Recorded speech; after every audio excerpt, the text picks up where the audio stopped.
Welcome to Area 17 Boot Camp. My name is Melt. I'll be your host for hopefully giving you a warp jump on how to play Ark of War. Ark of War is a war colony pay-to-win cell phone game. It's a huge game. We say it's a pay-to-win game. You don't have to pay. It certainly helps and gives you an edge in the competition, but it's a big game. You're probably here because you downloaded it, you started playing it, and you said, oh my god, what have I gotten myself into? I want to give you a grasp on that, and in this series of videos, in this playlist, hopefully you're going to start understanding the game much faster than the rest of us did, because I've been playing for a few years, and the game hasn't changed much, and the intro is still about the same, so I wanted to revisit it and give players the help I needed when I got started. So I understand no one likes long-winded videos. Everyone wants a quick, short answer to their quick, short question. But unfortunately, because of how this game plays out, that's kind of difficult to do. So trust me with your time. I'll do my best to make sure I don't waste it. Let's get into it.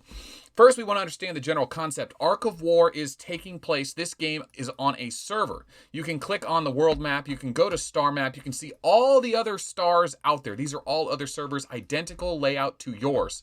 On your server, you can click world and you can see this giant planet, this one continent. It's broken down into 7 other mini continents with the capital in the middle. Centicon is the middle capital. That's the one you want if you want to put your guild, your name on the server, change the flag, change it, whatever you, change the migration rules.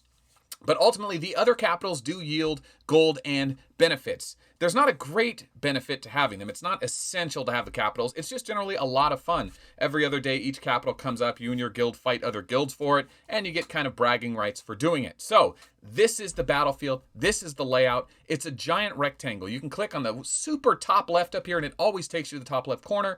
You can click on the super bottom right. It always takes you to the bottom right-hand corner if you click on the bottom right. In this rectangle, you have the opportunity to attack other players and be attacked. All the while, there are resource nodes or greenhouses and what are they called? Private banks. What's the other one? Wreckage. Basically, there's 5 major resources. Food and parts, gas and electricity, and cash. And what you're going to find out is that food and parts are the kind of more for troops, and then gas and electricity are more for building upgrades, and then cash is used for everything. There are, well, let's not get into the troop types yet. Basically, what you want to do is you want to get enough commanders. I mean, this is the real jump start. You want to get enough commanders to start hitting other players, because at the heart of what Ark of War is, it's a PvP game. The best way to play it is start a war, start attacking other ships, draw fire on yourself, and know how to defend yourself, and then know how to shield and jump when you're getting into trouble. Shielding makes it so that no one can attack you when you're offline, because you can't pause Ark of War. You are always at war. This game takes place on your cell phone. It never stops. Now, you'll notice I play it on an emulator. Some players play it on a tablet and a cell phone. I play it on all 3. I film on an emulator because it's just easier that way. There's really no benefit to it except that you can do macros. That can help with clicking. That'll come into play later. So, welcome to Ark of War. What do you need to do on your first day? Well, in order to do anything, you have to have commanders. And that means if you want to hit other players to get resources or get more resources, you have to steal them. So that means you can go up to the top left, click your commander. They start you off with Flare. Flare's not a bad commander. He has a 20% guaranteed hit skill. That means no one can dodge it. If he triggers a skill, he's gonna land the hit.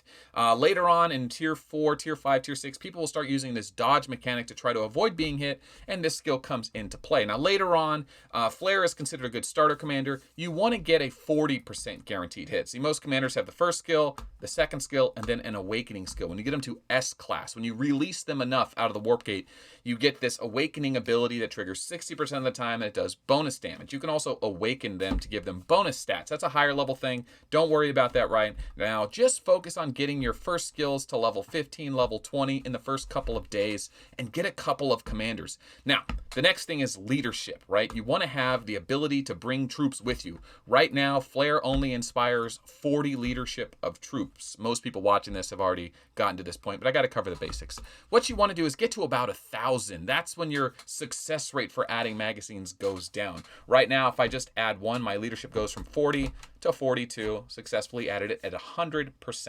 Okay, as you get higher up, 800, 900, it starts dropping off all the way down to 40%. We have special events that'll let you increase your success rate by up to 50%. So Generally, you shouldn't take your commanders over 1,000 leadership unless it's an event, but on a brand new arc, you normally want to get to 2,000 or 3,000 leadership, and you won't get an add leadership event till your first merge, your server merge, which could take up to 2 or 3 months. So it's okay to burn some magazines early on to get 3 good farming commanders that can hit other players and hit tiles when you're offline.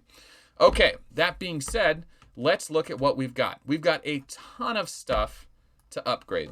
Basically, do all the upgrades as you see them. You're going to need a ton of them. Everything's level 1. Just if you see a green arrow, upgrade it. You're going to burn through your resources pretty slowly at first because everything's super cheap.